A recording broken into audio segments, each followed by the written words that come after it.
नमस्कार साथियों पहले आप एक बार इस वीडियो को देखिएगा। प्रजातंत्र में सभी को अपने बातों को रखने का अधिकार है, लेकिन क्या रखना चाहते हो, उद्देश्य क्या है, कैसे रखते हो। जो लोग देश को टुकड़े टुकड़े करना चाहते हैं वही लोग आज डफली बजा रहे हैं जंतर मंतर में। कोई विद्यार्थी है क्या वहां? तो देखा साथियों आपने,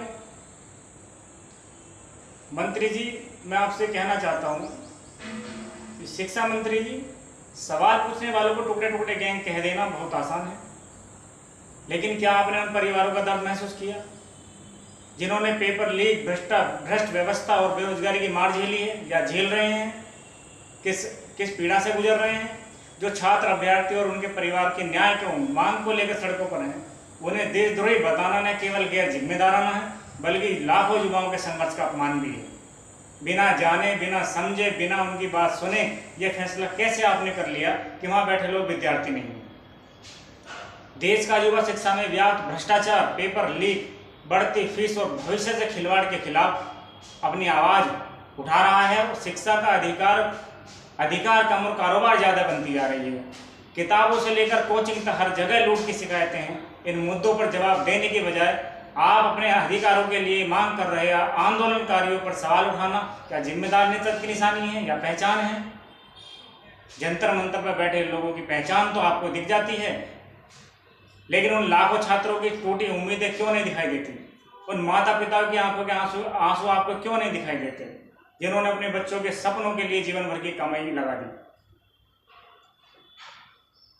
आप ध्यान याद रखिए, लोकतंत्र में सवाल पूछना अपराध नहीं होता, न्याय मांगना देशद्रोह नहीं होता, और अपने भविष्य को बचाने की लड़ाई लड़ना किसी गैंग का हिस्सा होना नहीं होता, बल्कि एक जागरूक नागरिक होने की पहचान होती है।